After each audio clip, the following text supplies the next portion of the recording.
예, 우리 함께 기도하겠습니다. 하나님 아버지, 이 시간에도 주님의 말씀으로 우리의 심령을 깨우시고 또한 주의 말씀으로 충만히 채워지기에 부족함 없도록 인도하여 주시옵소서. 예수 그리스도의 이름으로 기도하옵나이다. 아멘. 예, 우리가 이제 새벽마다 우리 에스겔서 말씀을 묵상하는 가운데 있습니다. 여러분들 이번 주제가 건축되고 경작될지라라는 주제를 가지고 우리가 하나님의 말씀을 또한 우리가 은혜를 누리는 가운데 있습니다. 건축되어진다, 얼마나 기분 좋은 일인지 모릅니다. 길을 갈 때 어제까지만 해도 공터였는데 건물이 들어서는 모습을 보면 저 건물이 내 거였으면 좋겠다, 그런 마음이 듭니다. 여러분들 씨를 뿌리는 것만으로 만족해서는 아니 됩니다. 그것을 거둬들이셔야 됩니다. 여러분들 지금 얼마나 많이 씨앗을 뿌리고 계십니까? 많이 뿌리고 계십니다. 자녀들을 향해서 시간의 씨앗, 물질의 씨앗, 관심의 씨앗, 얼마나 많이 뿌립니까? 우리 자녀들도 그렇지 않습니까? 학교 다니면서 학원 다니면서 얼마나 많은 씨앗들을 뿌리는지 모릅니다. 근데 씨앗만 뿌려서는 아니 됩니다. 그걸 거둬들여야 됩니다. 이번 제9차 특별 새벽 기도를 통해서 여러분들의 가정에서, 여러분들의 삶에서 건축되어지고 경작의 은혜를 누리며 살아가실 수 있는 저와 여러분들이 다 되시기를 주의 이름으로 축원합니다. 그런데 하나님이 가장 미워하시는 것이 무엇이냐? 그것은 바로 죄악입니다. 로마서 3장 23절에서도 모든 사람이 죄를 범하였음에 하나님의 영광에 이르지 못하더니 라고 말씀합니다. 하나님의 영광에 이르지 못하는 것이 모든 죄악 때문이라 성경은 그렇게 말합니다. 그런데 날이 갈수록 죄가 성행해지고 있습니다. TV를 보게 되면 아니 어떻게 저런 일도 벌어질 수 있을까 싶을 만한 그런 일들이 참 많이 나타납니다. 청춘 남녀가 연애를 합니다. 그러면서 서로 이렇게 이야기합니다. 요즘 세상이 흉흉하니까 우리가 결혼하기 전에 보험을 하나씩 들어놓자. 그리고 나서 결혼했습니다. 결혼한 다음 몇 년 지난 어느 날 그 남편이 자신의 친구에게 2억을 줄 테니까 아내 죽이는데 협력해달라, 그렇게 말합니다. 아내를 저수지가에 세워놓고는 잠깐 물건 사온다 하고 자리를 비웁니다. 그때 친구가 자동차로 이 아내를 저수지로 밀어버리는 것입니다. 나중에 남편이 와가지고 건지는 척하고 물속으로 들어갑니다. 그러나 건지지 않았습니다. 그리고는 경찰에다가 신고만 합니다. 아내는 죽었습니다. 근데 이게 들통났습니다. 보험금 11억을 타기 위해서 벌린 계획이라는 것이 들통이 나버렸습니다. 근데 이 범죄도 얼마나 장기적으로 계획을 세우고 죄를 짓는지 모릅니다. 얼마나 가증스러운 일이 아닌가 할 수 없습니다. 오늘 본문 우리가 함께 살피는 이 에스겔 9장 말씀, 이 9장 말씀을 이해하기 위해서는 먼저 에스겔 8장 말씀을 우리가 돌이켜 봐야 됩니다. 이 에스겔 8장에서는 어떤 내용이 등장하는가? 이 에스겔이 환상 중에 여호와의 말씀을 보게 되는데 예루살렘 성전 문 앞에 그 신이 세워져 있는 것입니다. 하나님의 질투를 유발할 수 있는 우상이 세워져 있는 것입니다. 이 우상은 아세라상으로 그렇게 여겨집니다. 실제로 므낫세 왕 때 이 성전 앞에 이 우상이 세워져 있기도 했었습니다. 성전 안에 우상이 세워져 있다는 것 자체만으로도 엄청난 죄악인데 이 이스라엘 백성은 또 이렇게 생각을 합니다. 이 아세라신은 여호와의 아내다, 그렇게 생각을 하고 또 이렇게 우상을 세워둡니다. 그러니까 하나님께서 얼마나 기가 차겠습니까? 하나님의 진노와 심판을 부추기는 내용이 바로 8장에 등장합니다. 그리고 나서 9장으로 넘어오게 됩니다. 여러분들 이스라엘 민족이 어떤 민족인데 하나님의 절대적인 구원과 은혜를 입은 자들인데 홍해를 건널 때 어떻게 건넜습니까? 전적 하나님의 은혜로 홍해를 건너지 않았습니까? 광야 40년을 어떻게 지내왔습니까? 구름기둥과 불기둥으로 하나님의 은혜를 체험하고 지나오지 않았습니까? 가나안 땅을 정복할 때도 전적인 하나님의 은혜였습니다. 근데 이제서야 저들이 번영과 또한 저들의 보다 더 나은 성장을 따라가지고 하나님을 저버리고 우상을 따라가는 이 이스라엘 민족들, 그래서 오늘 본문에서는 이 예루살렘이 이스라엘 백성들이 저지른 죄악이 너무나도 심히 크고 많아가지고 하나님의 영광이 떠날 수밖에 없다. 여러분들, 하나님의 영광이 떠난 자리에는 무엇밖에 남지 않는가? 심판밖에 남지가 않는 것입니다. 그래서 오늘 본문 9장 1절에서는 이렇게 시작을 합니다. 여러분들 성경 에스겔 9장 1절 말씀, 1절 우리 다 함께 보겠습니다. 또 그가 큰 소리로 내 귀에 외쳐 이르시되 이 성읍을 관할하는 자들이 각기 죽이는 무기를 손에 들고 나오게 하라 하시더니 아멘.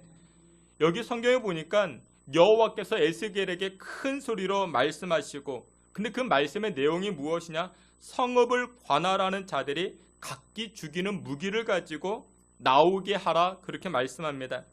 근데 2절 말씀을 보게 되면은 2절에 이렇게 말합니다. 2절 말씀에 내가 보니 6사람이 북향한 윗문길로부터 오는데, 여기서 몇 사람이? 6사람이 등장을 합니다. 여러분들, 바람은 눈에 보이지 않지만 분명히도 있습니다. 여러분들의 심장 보신 적 있으십니까? 없습니다. 그렇지만 심장은 존재합니다. 여러분들, 천사도 분명히 존재합니다. 성경은 그것을 분명히도 말씀합니다. 천사는 크게 두 종류로 나눠집니다. 개인의 천사가 있고 또한 지역을 관할하는 천사가 있습니다. 마태복음 18장을 보게 되면은 소자 한 사람 한 사람 옆에 하나님께서 허락하신 천사가 있다, 그렇게 말씀합니다. 하나님의 백성들을 도와주고 하나님의 백성들을 사랑하는 그와 같은 천사가 여러분들 옆에 하나하나씩 다 있습니다. 그뿐만 아니라 오늘 성경에도 말씀하는 것처럼 이렇게 말합니다. 성읍을 관할하는 사람들, 이게 바로 천사를 의미하고 있습니다. 지역을 담당하는 천사들도 등장을 합니다. 사람을 담당하는 천사도 있지만 지역을 담당하는 천사들도 있는 것입니다. 하나님은 예루살렘을 담당하는 천사를 부르십니다. 서울을 담당하는 천사도 있고 인천을 담당하는 천사도 있습니다. 세계 곳곳을 담당하는 천사들도 있습니다. 2절을 보게 되니까 그 담당하는 자들이 6명의 사람들이라. 근데 이 6명의 사람이라는 것은 사람의 형상을 가지고 있는 천사를 의미하고 있습니다. 근데 하나님께서는 이 예루살렘을 담당하는 천사에게 빈손으로 예루살렘에 나타나지 말고 무엇을 가지고 와라? 죽이는 무기. 옛날 성경에는 살육하는 기계라, 그렇게 말합니다. 예레미야 51장에서는 철퇴라 이야기를 합니다. 이 철퇴로 한번 맞으면 완전히 박살나는 것입니다. 근데 이 6명 중에 5명은 이 살육하는 무기, 죽이는 무기를 가지고 있지만 단 한 사람은 무엇을 가지고 있는가? 모양이 다릅니다. 가는 베옷을 입었고 눈처럼 하얀 옷을 입었습니다. 이것은 성결함을 의미합니다. 구원을 의미합니다. 우리 2절 말씀 한 번 더 보도록 하겠습니다. 에스겔 9장 2절 말씀 우리 다 함께 보겠습니다. 내가 보니 6사람이 북향한 윗문길로부터 오는데 각 사람의 손에 죽이는 무기를 잡았고 그 중에 한 사람은 가는 베옷을 입고 허리에 서기관의 먹그릇을 찼더라. 그들이 들어와서 놋제단 곁에 서더라. 아멘. 6명은 철퇴를 가지고 있지만 이 한 사람은 무엇을 가지고 있는가? 가는 베옷을 입고 그리고 하나님 허락하신 먹그릇을 가지고 있습니다. 붓을 가지고 있습니다. 하나님께서 이 먹그릇을 가지고 있는 천사에게 먼저 이렇게 명령하십니다. 4절 말씀, 여러분들 성경 4절, 에스겔 9장 4절 말씀, 4절 다 함께 보겠습니다. 여호와께서 이르시되 너는 예루살렘 성읍 중에 순행하여 탄식하며 우는 자의 이마에 표를 그리라 하시고 아멘. 여러분들, 이 6 천사 가운데 먼저 한 천사에게 무엇이라 말씀하는가? 묵을 가지고 있는 이 천사에게 무엇이라 말씀하는가? 너는 예루살렘 성읍을 다니면서 그들의 죄로 말미암아 탄식하고 신음하는 자들의 이마에 표를 해라. 이마에 표를 하라. 그렇게 말씀합니다. 그리고 그 다음에 5절과 6절을 보면은 살육하는 기계, 죽이는 무기를 가지고 있는 이 5 천사에게 예루살렘 성읍을 다니면서 늙은이와 젊은이나 어린아이 할 것 없이 다 죽이라 그렇게 말씀합니다. 여호와 하나님께서는 죄악으로 가득 찬 예루살렘을 보면서 살육하는 무기를 가진 자들에게 저들의 죄들을 담당케 하십니다. 여러분들, 우리는 죄악에서 떠나야 됩니다. 여러분들이 드리는 기도가 있지 않습니까? 그 기도가 금대접에, 기도의 대접에 차고 차면은 하나님께 가지고 올라가게 됩니다. 그러면 하나님께서는 그 기도를 들으시고 응답하여 주십니다. 근데 여러분들, 우리의 죄가 차고 차게 되면은 하나님의 심판을 피할 수가 없는 것입니다. 죽이는 무기, 살육하는 기계가 우리 가정에서 떠나지 아니한다. 여러분들, 얼마나 안타깝겠습니까? 그래서 여러분들, 이번 제9차 특별 새벽 기도회 가운데 여러분들의 인생이 건축되어지고 경작되기 위해서는 먼저 내 안에 있는 죄들을 하나님 앞에 고백해야 할 것입니다. 우리가 가지고 있는 우리 가정의 죄가 있습니다. 우리 과거의 죄악들이 있습니다. 그 죄악들을 고백하며 나아가는 복된 시간 되시기를 이 시간 주의 이름으로 축원합니다. 마지막 두 번째로 오늘 말씀을 통해서 우리가 은혜 살필 수 있는 것은, 여러분들, 우리가 흘리는 눈물이, 우리의 죄 때문에 흘리는 눈물이 바로 생명길임을 우리가 잊어서는 아니 될 것입니다. 우리 앞에 있는 말씀 에스겔 9장 6절, 우리 에스겔 9장 6절 말씀 다 함께 보겠습니다. 늙은 자와 젊은 자와 처녀와 어린이와 여자를 다 죽이되 이마에 표 있는 자에게는 가까이 하지 말라. 내 성소에서 시작할지니라 하심에 그들이 성전 앞에 있는 늙은 자들로부터 시작하더라. 아멘. 여러분들, 하나님의 징계는 무시무시합니다. 근데 오늘 본문에 보니까 그 징계를 피하는 자들이 등장합니다. 누가 피하게 됩니까? 하나님의 심판을 누가 피하게 되는가? 이마에 표를 받은 자들이 하나님의 징계를 피하게 됩니다. 이 표라는 단어가 헬라어 원어로 타우라고 이야기합니다. 이 타우자는 십자가 표시와 비슷합니다. 여러분들, 살육하는 기계를 가지고 있는, 죽이는 무기를 가지고 있는 이 다섯 천사들보다 먼저 먹그릇을 차고 있는 이 한 천사가 먼저 움직입니다. 그리고는 예루살렘 성읍을 다니면서 누구에게? 울며 탄식하는 자들, 자신의 죄 때문에 자복하는 자들의 이마에 표를 하기 시작합니다. 이마에 표시가 없으면 징계를 받게 되는 것입니다.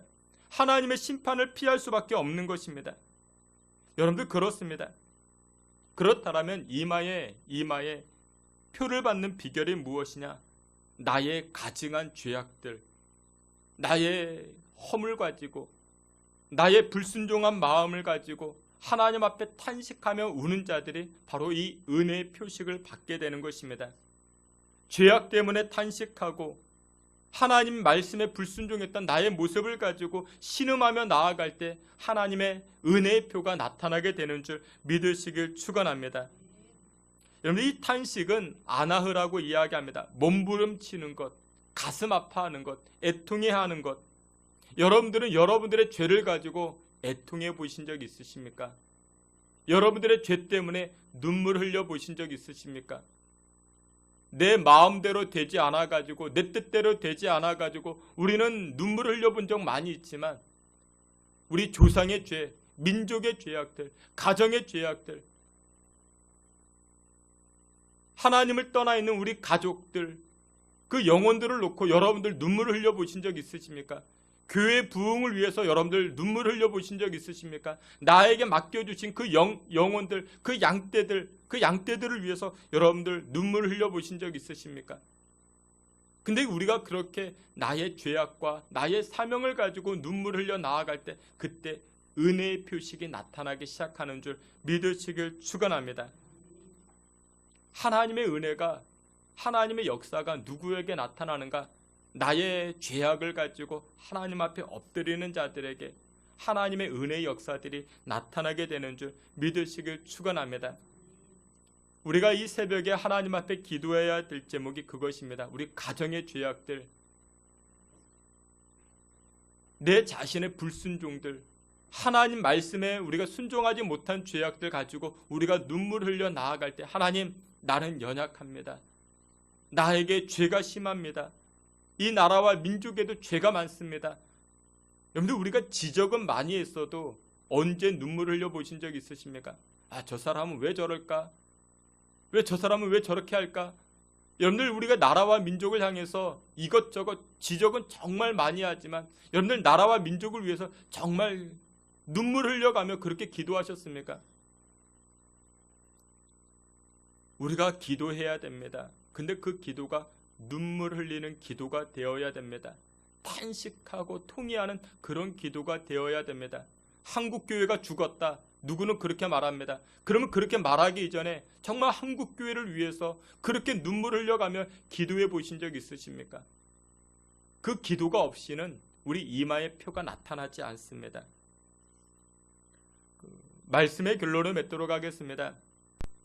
아주 우스운 이야기인데 어떤 신문에 이런 글이 실렸습니다. 국회의원과 목사님이 강에 빠졌습니다. 허우적거립니다. 둘 다 죽을 것 같습니다.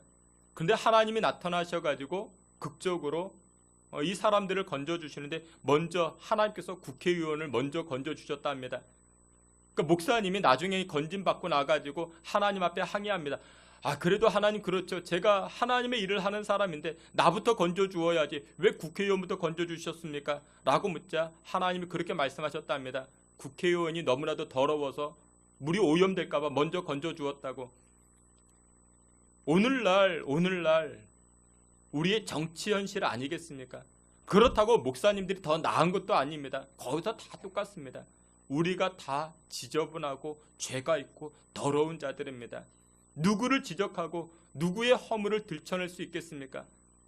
주께서 사랑하시는 귀한 성도 여러분들, 저는 이렇게 소망합니다. 오늘 새벽 예배에 나오신 여러분들의 가정과 인생에 정말 건축되어지고 경작되어지는 그런 은혜의 역사들이 나타나길 주의 이름으로 축원합니다. 그러기 위해서는 여러분들 지적해서 안 됩니다. 상대방의 허물을 들춰내서는 답이 없습니다. 나라와 민족을 위해서 탄식하고 기도하셔야 됩니다. 여러분들 섬기는 교회를 위해서 목사님이 이게 문제니 저게 잘하니, 여러분들 지적하는 게 아니라 그 영혼들을 위해서 눈물 흘려가며 기도하는 것입니다. 그리할 때 은혜의 표식이 나타나게 되는 줄 믿으시길 축원합니다. 구원의 역사가 나타나고 응답의 역사가 나타나게 되는 줄 믿으시길 축원합니다. 이 새벽에 나의 죄악들, 또 우리 가정의 죄악들, 민족의 죄악들을 가지고 탄식하며 나아가는 저와 여러분들이 다 되시기를 주님의 이름으로 축원합니다. 아멘. 하나님 아버지, 은혜와 긍휼을 부어 주시옵소서. 아버지 하나님께서 불쌍히 여겨 주시옵소서.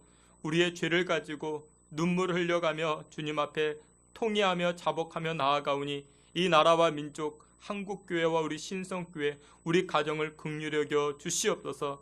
은혜의 보좌 앞으로 나아가오니 우리를 용서하여 주시고 우리 각 심령마다 은혜의 표식이 나타나게 하여 주시옵소서. 예수 그리스도의 이름으로 기도하옵나이다. 아멘.